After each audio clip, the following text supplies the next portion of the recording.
नमस्कार प्यारे विद्यार्थियों, आपका स्वागत है एसआरडी स्टडी सेंटर पर। जैसा कि आप लोग जान रहे हैं, बिहार बोर्ड के द्वारा ऑफिशियल मॉडल पेपर जारी किया गया। ठीक है, तो इसमें आज हम आपको विज्ञान का मॉडल पेपर, उसका जो एमसीक्यू है वो कराने वाले हैं। तो आप तैयार हो जाइए, है ना, एमसीक्यू करने के लिए। तो चलते हैं हम लोग पहले प्रश्न की तरफ। पहला प्रश्न इसमें क्या कह रहा है उसके बारे में हम लोग समझेंगे। ठीक है, तो पहला प्रश्न इसमें है, समतल दर्पण की फोकस दूरी होती है। ठीक है, समतल दर्पण की फोकस दूरी पूछा जा रहा है।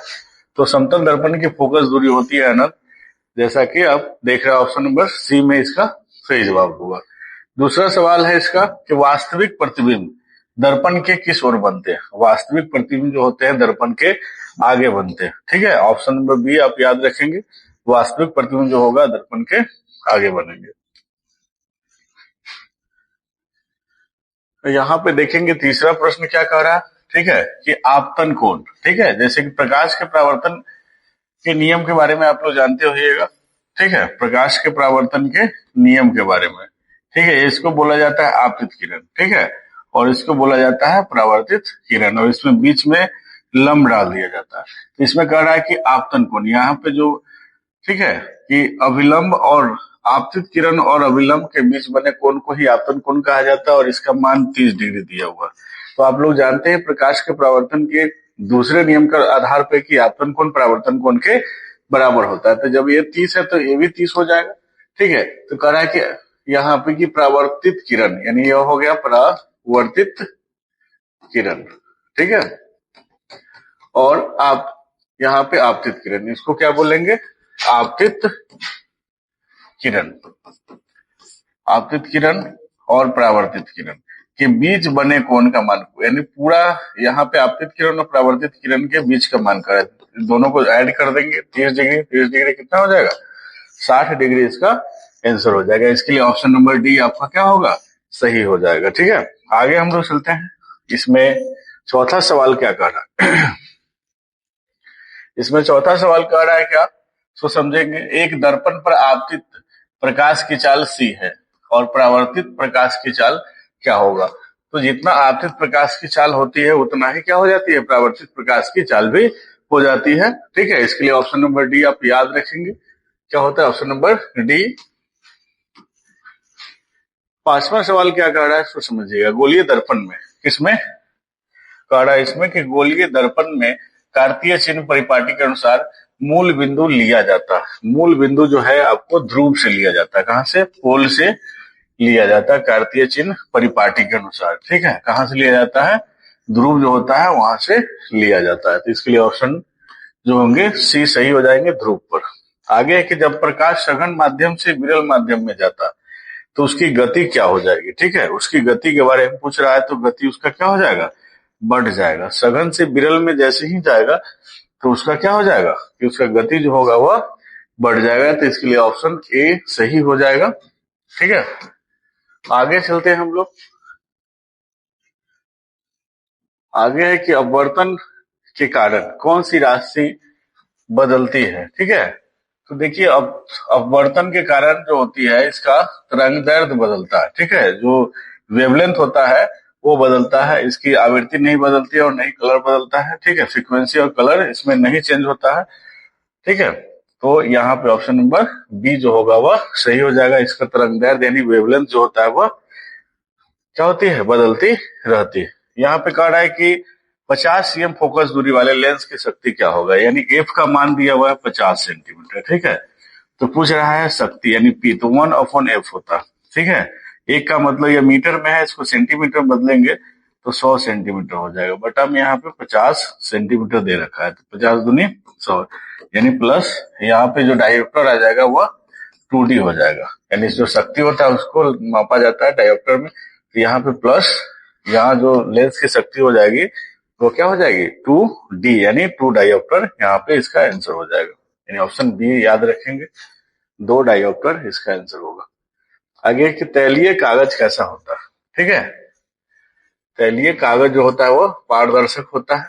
ठीक है, पारदर्शक, इसको तैलीय कागज सॉरी इसमें होगा, इसका पारभाषक इसको बोलेंगे। यानी इसमें प्रकाश के कुछ ही अंश इससे आर पार हो पाते हैं उसे हम लोग पारभाषक कहते हैं। क्या कहते हैं? पारभाषक। इसके लिए ऑप्शन सी होगा आपका सही हो जाएगा। प्रकाश की चाल न्यूनतम किसमें होती है? ठीक है, प्रकाश की चाल सबसे अधिक होती है किसमें? निर्वात में, उसके बाद वायु में, उसके बाद जल में, और सबसे कम किसमें होती है? कांच में। तो इसके लिए आप ऑप्शन सी याद रखेंगे, सबसे कम जो होती है वो क्या होती है? कांच में होती है। यहाँ पे 11 नंबर जो सवाल है कि निम्नलिखित में किस भाग पर मानव नेत्र में किसी वस्तु का प्रतिबिंब बनता है? जैसा कि आप लोग जानते हैं, किसी भी वस्तु का, मानव नेत्र में किसी भी वस्तु का जो प्रतिबिंब बनता है वह दृष्टिपटल यानी रेटिना में बनता है। ठीक है, तो इसके लिए आप ऑप्शन डी याद रखेंगे, कहाँ बनता है? रेटिना पर। नेत्र का जो पारदर्शक अग्रभाग होता है, नेत्र का जो पारदर्शक अग्रभाग होता है उसे कॉर्निया कहा जाता है। क्या कहा जाता है? कॉर्निया। ऑप्शन बी याद रखेंगे, कॉर्निया कहा जाता है नेत्र के जो अग्रभाग होते हैं। कौन से भाग? अग्रभाग को क्या कहा जाता है? कॉर्निया। यहाँ पे 13 नंबर याद रखेंगे, बाइफोकल लेंस। ठीक है, बाइफोकल लेंस द्वारा कौन सा दोष को सुधारा जाता है? कौन सा दोष को सुधारा जैसा कि आप लोग बाइफोकल मतलब द्विफोक्सी लेंस का प्रयोग किया जाता है। तो द्विफोक्सी लेंस का जो प्रयोग किया जाता है वह जरा दूरदर्शिता को, है ना, सुधारने के लिए किया जाता है। तो इसके लिए आप ऑप्शन नंबर सी याद रखेंगे, जरा दूरदर्शिता। बाइफोकल लेंस का यानी द्विफोक्सी लेंस का जो प्रयोग किया जाता है वह कहाँ किया जाता है? किस दोष को सुधारने के लिए? तो जरा दूरदर्शिता को सुधारने के लिए। ठीक है, बढ़ते हम लोग आगे। जो प्रश्न है उसमें देखेंगे 14वां प्रश्न है। इसमें क्या कह रहा है कि रॉड्स, ठीक है, यहाँ पे रॉड्स कोशिकाएं किसके प्रति संवेदनशील होती है? रॉड्स कोशिकाओं की अगर बारे में बात करें, यह धुंधली रोशनी के लिए क्या होती है? यह संवेदनशील होती है। डीम लाइट के लिए क्या होती है? संवेदनशील होती है। आगे है कि ब्लाइंड स्पॉट में नहीं पाया जाता। ब्लाइंड स्पॉट में क्या होता है? रॉड्स और कोन्स जो होता है इसमें नहीं होते हैं। ठीक है, रॉड्स और कोन्स जो होते हैं इसमें नहीं होते हैं। ऑप्शन आप क्या रखेंगे? बी याद रखेंगे, रॉड्स और कोन्स जो होते हैं इसमें नहीं होते। अभी जो है आपको फिजिक्स का ही पहला भाग दे रखा है इसमें। ठीक है, फिजिक्स का ही हम लोग पढ़ रहे हैं। विद्युत फ्यूज विद्युत धारा के किस प्रभाव पर कार्य करती है? तो आप याद रखेंगे, विद्युत फ्यूज जो है विद्युत धारा के उसमें प्रभाव पर कार्य करती है। इसके लिए आपका ऑप्शन नंबर बी जो होगा वह राइट हो जाएगा। 17 नंबर बहुत ही आसान प्रश्न है कि किस उपकरण में धन यानी प्लस जो धन चिन्ह और ऋण चिन्ह नहीं होता है? तो आप याद रखेंगे, बहुत बार एग्जाम में यह क्वेश्चन आ चुका है। कुंडली में जो होती है वह धन चिन्ह और ऋण चिन्ह नहीं होती है। तो आपसे पूछा जा रहा है कि किस उपकरण में धन चिन्ह और ऋण चिन्ह नहीं होती है? तो किसमें नहीं होती है? ठीक है, कुंडली में नहीं होती है।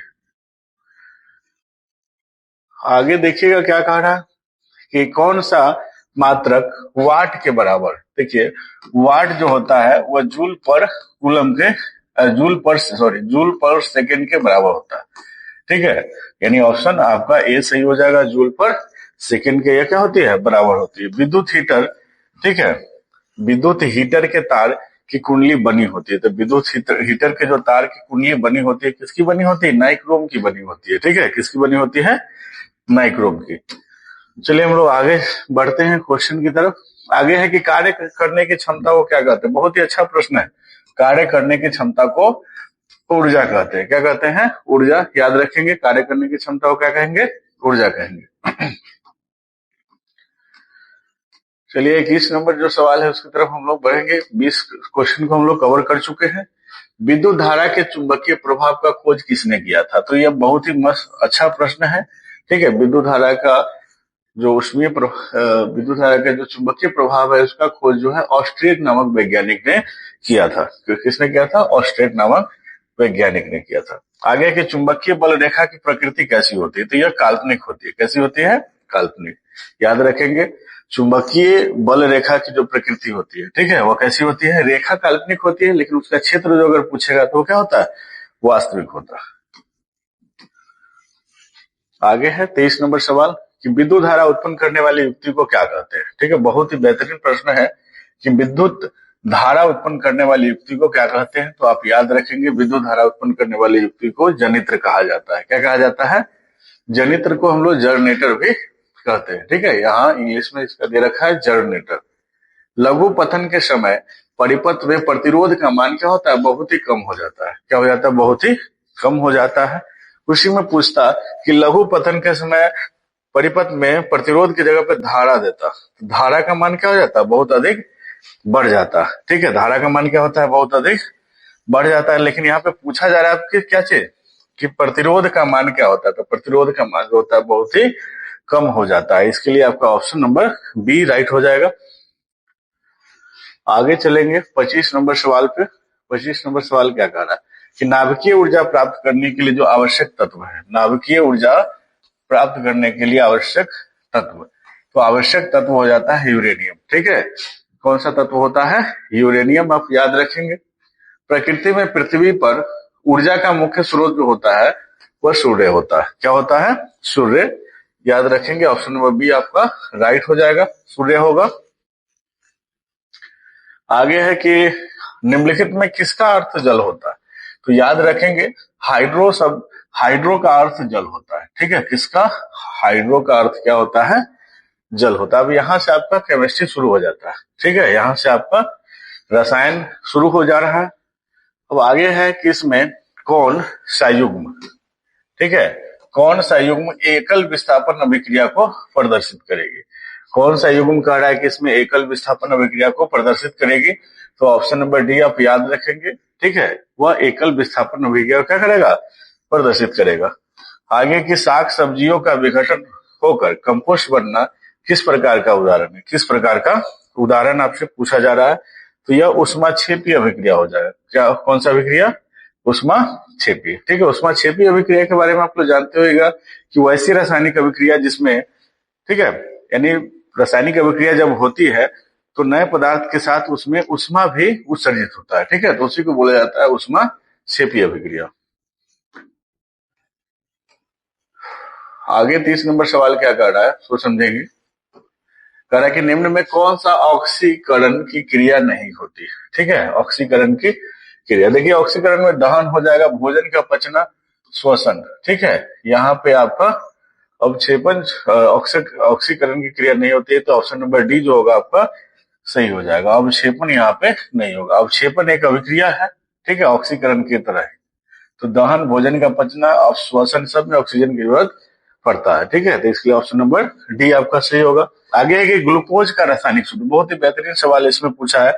ग्लूकोज का रासायनिक सूत्र C6H12 और 6 होता है। ठीक है, यह ऑप्शन नंबर सी इसका हो जाएगा। इसमें देखिए C2H5OH दे रखा है, तो यह किसका है, एथेनॉल का रासायनिक सूत्र है। किसका है, एथेनॉल का रासायनिक सूत्र है। ठीक है, यहाँ पे देख लीजिए C6H6, यह बेंजीन का फॉर्मूला है। किसका है, बेंजीन का रासायनिक सूत्र है C6H6। ठीक है, यानी ग्लूकोज का पूछा जा रहा था, ग्लूकोज का आपका हो जाएगा C6H12O6 हो जाएगा।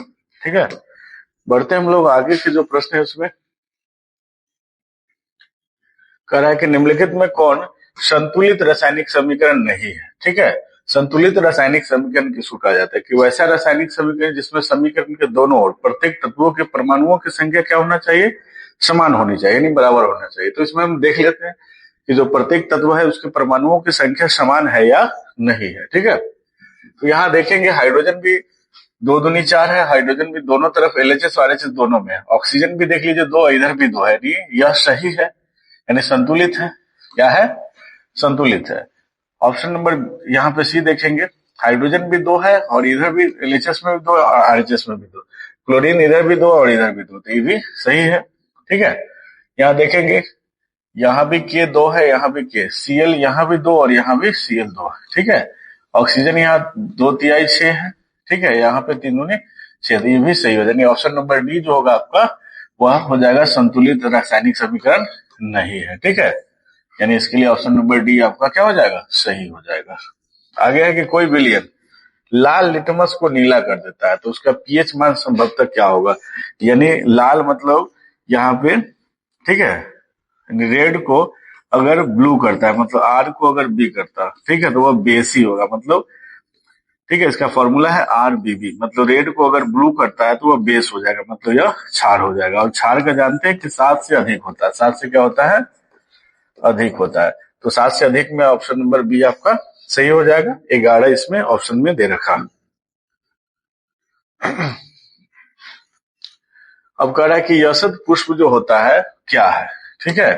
यानी जिंक ऑक्साइड को ही यशत पुष्प कहा जाता है, ठीक है। ये आपको हम जब पी बाई क्यू कराए हैं उसमें भी यह प्रश्न आपको हम उसमें कराए हैं, ठीक है, यशत पुष्प के बारे में, जिंक ऑक्साइड, ठीक है। इसके लिए ऑप्शन सी होगा, वह सही हो जाएगा, ठीक है।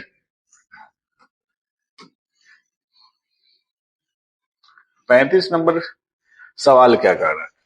35 नंबर सवाल समझेंगे। निम्नलिखित में कौन गैस चूने के पानी को दूधिया कर देता है? तो इसके लिए जिम्मेदार होता है कार्बन डाइऑक्साइड, जो चूने के पानी को क्या करता है, दूधिया कर देता है। आगे प्रश्न है कि मधुमक्खी के डंक में निम्नलिखित में कौन सा अम्ल पाया जाता है? तो बात करेंगे अम्ल के, तो यह मेथेनोइक अम्ल होता है, ठीक है। इसको फॉर्मिक फॉर्मिक अम्ल साधारण नाम होता है, ठीक है। इसको फॉर्मिक अम्ल भी कहा जाता है। मेथेनोइक अम्ल का साधारण नाम क्या होता है?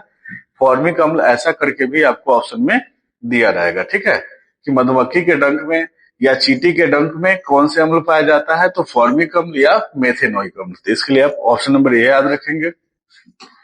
चलिए हम लोग चलते हैं आगे के जो प्रश्न है उसमें, कि प्लास्टर ऑफ पेरिस का रासायनिक सूत्र क्या होता है? जिसमें हाफ लगा होगा आप याद रखिएगा, हाफ H2O, ठीक है, यानी आधा जल समझ लीजिए, ठीक है, यानी CaSO4 इंटू हाफ H2O, यानी ऑप्शन बी आपका राइट हो जाएगा। अम्ल और क्षार आपस में अभिक्रिया करके क्या बनाते हैं? तो यह अम्ल और क्षार आपस में अभिक्रिया करके जल बनाते हैं, ठीक है। तो सॉरी, यहाँ पे अम्ल और क्षार आपस में अभिक्रिया कर लवण और जल बनाते हैं। क्या बनाते हैं? लवण और जल। इसके लिए ऑप्शन में सिर्फ लवण दिया हुआ है, तो आप याद रखेंगे ऑप्शन नंबर सी, लवण बनाते हैं।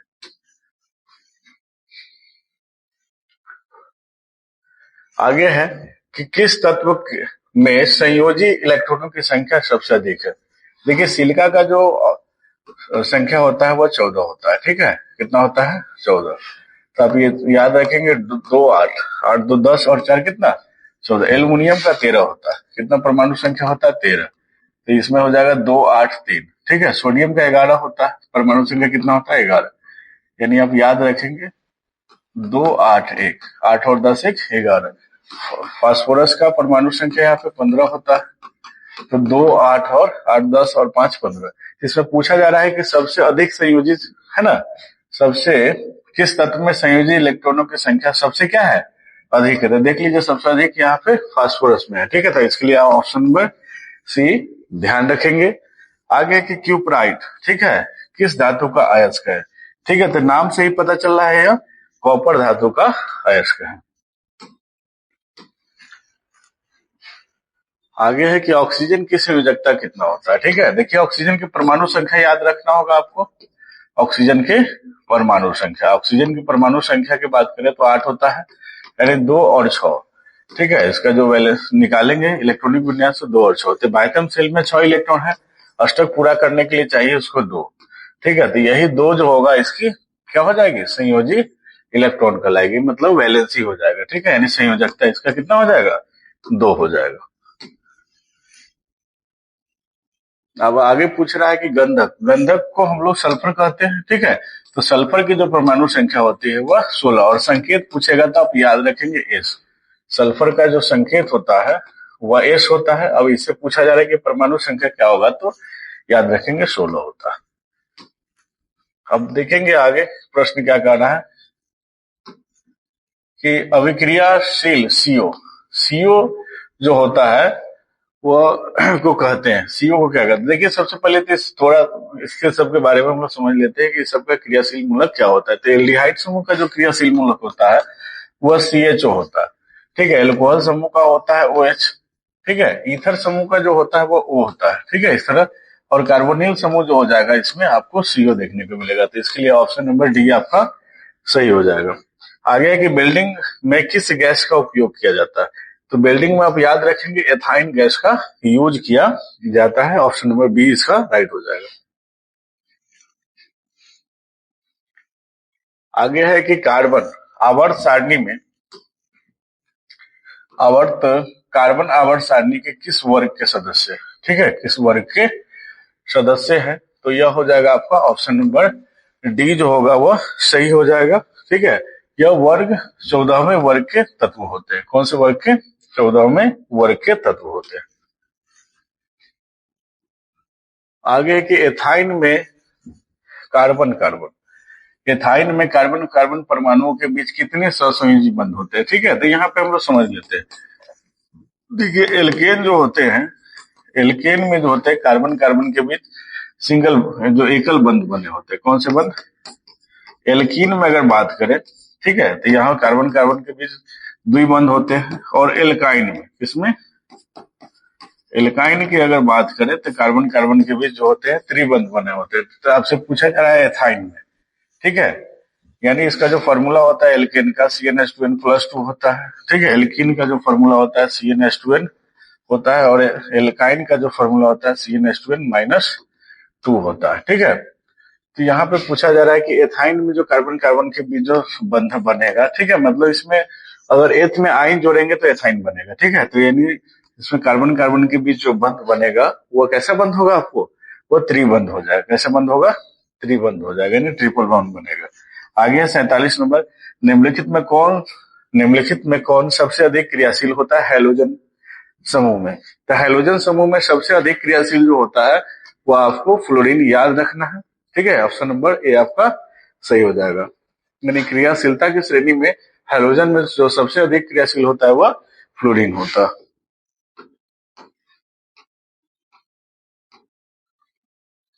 अब आपसे पूछा जा रहा है क्या, आवर्त सारणी में कितने आवर्त होते हैं? ठीक है, आवर्त सारणी में,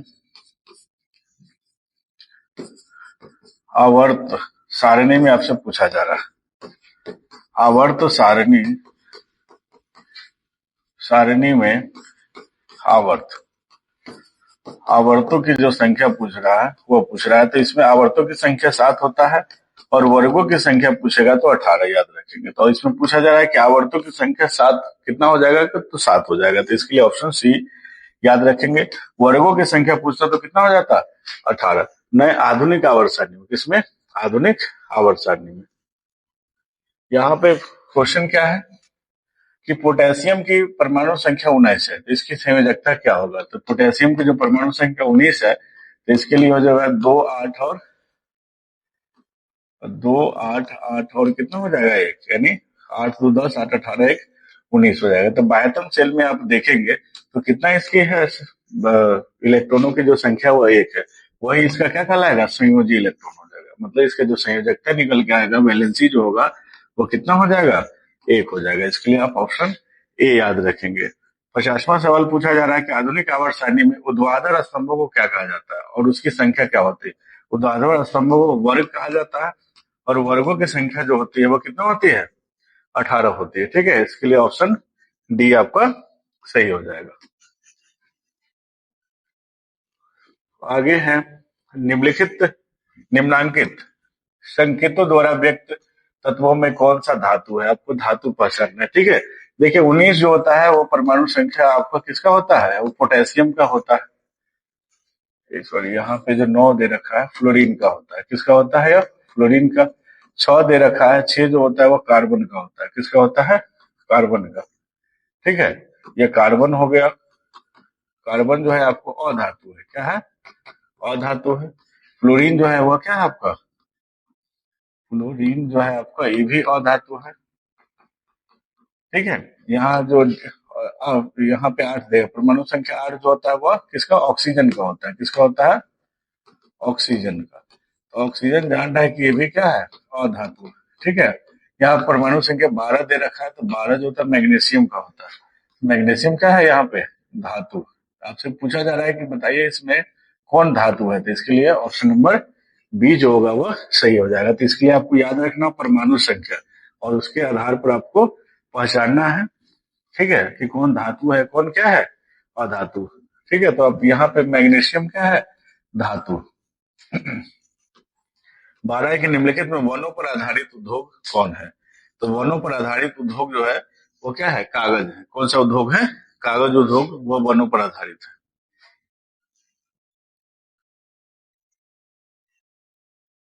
आगे समझेंगे 53 नंबर सवाल है। ठीक है, कि सिंचाई के लिए पौधों को ठीक जड़ों के समीप जल पहुंचाने का जो तरीक होता है वो टपकन सिंचाई कहते हैं। ठीक है, जिसको ड्रिप सिंचाई भी हम लोग कहते हैं। ठीक है, यानी टप टप करके उसके जड़ों में है ना इस सिंचाई को किया जाता है। वैसे सिंचाई को टपकन सिंचाई यानी ड्रिप सिंचाई भी कहा जाता है। आगे समझेंगे।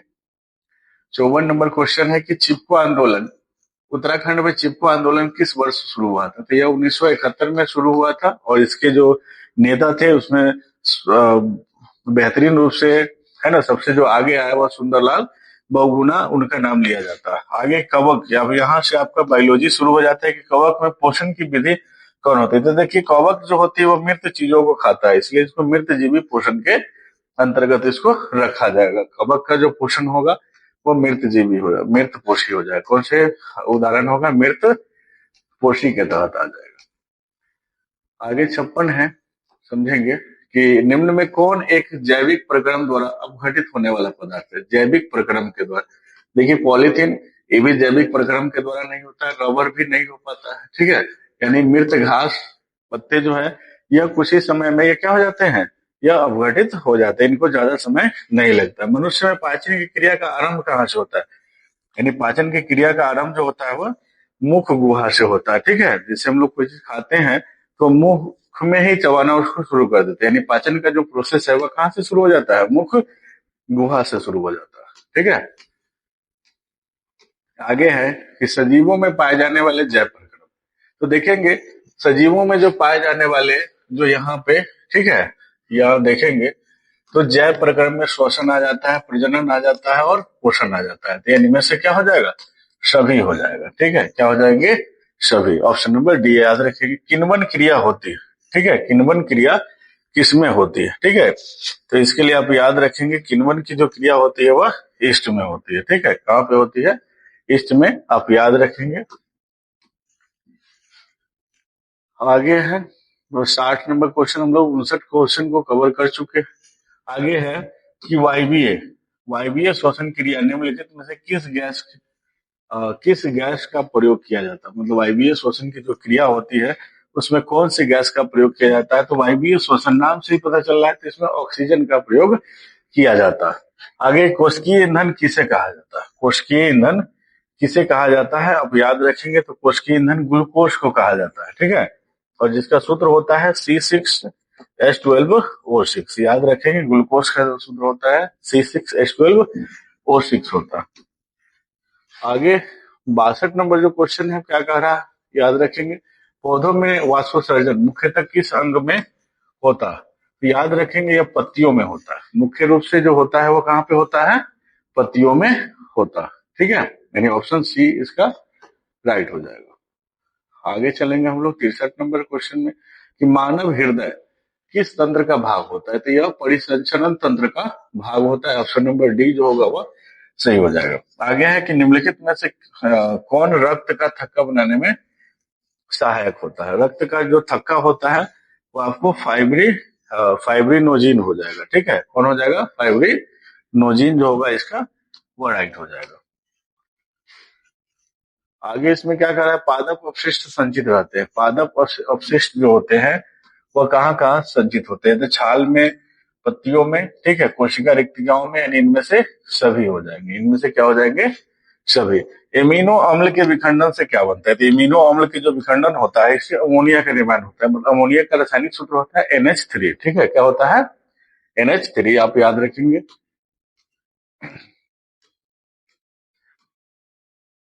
आगे है कि वृक्क का प्रधान कार्य क्या है? तो देखिए वृक्क जो होता है वो उत्सर्जन का कार्य करता है, ठीक है। किडनी जो होता है वो किसके लिए होता है? उत्सर्जन के लिए होता है। आप ऑप्शन याद रखेंगे। ऑप्शन नंबर बी जो होगा उत्सर्जन। इसमें से कौन पादप हार्मोन है? ठीक है, तो देखिए इंसुलिन जो होता है मानव में पाया जाता है, टेस्टोस्टेरोन जो होता है मानव में, ठीक है, थायरोक्सिन हार्मोन जो होता है वो मानव में ही पाया जाता है। यानी साइटोकाइनिन जो होगा ऑप्शन नंबर डी आपका क्या हो जाएगा? सही हो जाएगा। यही क्या है? पादप हार्मोन है, ठीक है।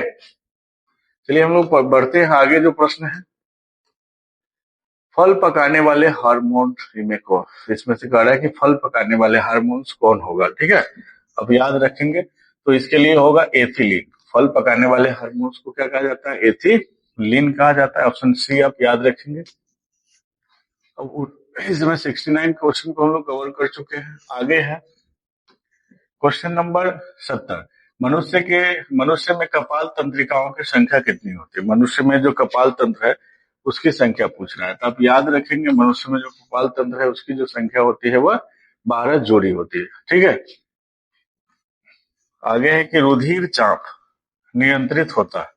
रुधिर चाप जो नियंत्रित होता है वो किसके द्वारा होता है? तो एड्रिनल के द्वारा होता है। किसके द्वारा? एड्रिनल के द्वारा नियंत्रित होता है। ऑप्शन सी आपका सही होगा। आगे है कि हाइड्रा में प्रजनन, हाइड्रा में प्रजनन की जो विधि है वो कौन है? तो हाइड्रा में जो प्रजनन की विधि है वो मुकुलन होता है। क्या होता है? मुकुलन, यानी बर्डिंग जो होता है वो हाइड्रा का क्या है? प्रजनन की, रिप्रोडक्शन की मेथड है, उसको आप समझ सकते हैं। आगे है कि पुष्प के नर प्रजनन अंग को क्या कहते हैं? तो पुष्प के जो नर प्रजनन अंग होते हैं उसे हम लोग पुंकेसर कहते हैं। क्या कहते हैं? पुंकेसर। इसके लिए ऑप्शन ए आप याद रखेंगे, पुंकेसर कहते हैं। आगे है, इसमें 74 क्वेश्चन है कि शुक्राणु बनता है, ठीक है, शुक्राणु जो बनता है वो वृषण में बनता है। इसके लिए ऑप्शन डी आप याद रखेंगे। जीवों की उत्पत्ति से पहले पृथ्वी में निम्नलिखित में क्या नहीं था? ठीक है, तो इसमें जीवों की उत्पत्ति से पहले जो है पृथ्वी पर वो नहीं था, वो क्या है? ऑक्सीजन वह नहीं था। बढ़ते हैं हम लोग आगे के प्रश्नों में। आगे देखेंगे इसमें कि आर्कियोटैक्टिक्स के संबंध में निम्नलिखित में कौन सा कथन इसमें सत्य होगा? तो थोड़ा यह लास्ट चैप्टर के इसमें से क्वेश्चन दे रखा है, ठीक है, तो इसके लिए ऑप्शन नंबर डी जो हो जाएगा वह सही हो जाएगा। ठीक है,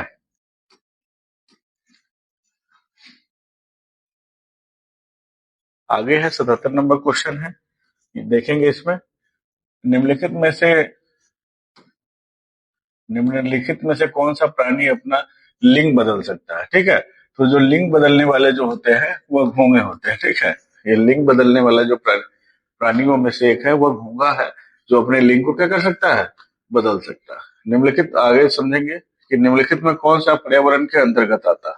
पर्यावरण के अंतर्गत जो आता है, ठीक है, वह होगा आपका इसमें ऑप्शन नंबर डी जो हो जाएगा, जल मंडल, स्थल मंडल, वायुमंडल, यानी इनमें से सभी आपका क्या हो जाएगा? पर्यावरण के अंतर्गत आता। ठीक है, यहाँ पे देखेंगे 79 नंबर जो प्रश्न है उसमें हम लोग आ चुके हैं, मैदानी पारिस्थितिक तंत्र में मेढक किस प्रकार का उपभोक्ता होता है? मैदान, यहाँ पे देखिए मुख्य रूप से क्या कर रहा है? मैदानी पारिस्थितिक तंत्र में, ठीक है, तो उसी के अकॉर्डिंग हम लोग चलेंगे। तो ये घास जो होता है उसको उत्पाद बोला जाता है, उत्पादक बोला जाता है। ठीक है, उसके बाद घास को टिड्डा या जो कीट होते हैं वो सब खाते हैं, टिड्डा, ठीक है, और टिड्डा या कीट को जो खा जाते हैं मेढक, क्या जाते हैं? मेढक। तो यह टिड्डा जो कीट होगा उसको प्राथमिक उपभोक्ता, यानी जो उत्पादक को जो खाता है उसको हम लोग प्राथमिक उपभोक्ता कहते हैं। क्या कहते हैं? प्राथमिक उपभोक्ता, उपभोक्ता कहते हैं। ठीक है, और जो प्राथमिक उपभोक्ता वो खाते हैं उनको बोला जाता है द्वितीयक, द्वितीयक उपभोक्ता, उपभोक्ता उनको कहा जाता है। तो इसके लिए आपका ऑप्शन नंबर बी जो होगा वह सही हो जाएगा। यानी मेढक कौन से उपभोक्ता के तहत आ जाएंगे? वो तृतीय उपभोक्ता के तहत आ जाएंगे। यहाँ पे मुख्य रूप से बात किया जा रहा है मैदानी उपभोक्ता के अंतर्गत। ठीक है, आगे है निम्नलिखित में कौन एक जैव अनिम्नीकरण पदार्थ है? ठीक है, जैव अनिम्नीकरण पदार्थ है, यानी जिसको आप क्या कर सकते हैं? या अनिम्नीकरण पदार्थ जो होते हैं उसके बारे में पूछ रहा है। तो इसमें आप याद रखेंगे डी टी हो जाएंगे। ठीक है, कौन हो जाएंगे? डी। तो ये रहा आपका महत्वपूर्ण 80 प्रश्न। ठीक है, इसमें लघुत्तरीय और दीर्घोत्तरीय प्रश्न भी दिए हुए हैं। ठीक है, तो उसके बारे में भी हम लोग ऐसे प्रयास करेंगे कि एक अलग से वीडियो बना दे जिसमें महत्वपूर्ण रूप से एनालिसिस करवाएंगे। तो पहले हम लोग जो ऑब्जेक्टिव है उसी के बारे में हम लोग चर्चा किए हैं। तो अगर आपको यह वीडियो अच्छा लगा है तो आप अपने दोस्तों के साथ शेयर करें ताकि जो पढ़ रहे हैं वैसे बच्चे उनको भी लाभ मिल सके। और याद रखें, आप अगर हमारे चैनल के साथ जुड़े हैं, नए हैं, तो आप चैनल को एक बार जरूर सब्सक्राइब कर दे और बेल आइकन को भी दबा दे। तो अब मिलते हैं हम लोग अगले वीडियो में, तब तक के लिए हमें दीजिए इजाजत। धन्यवाद।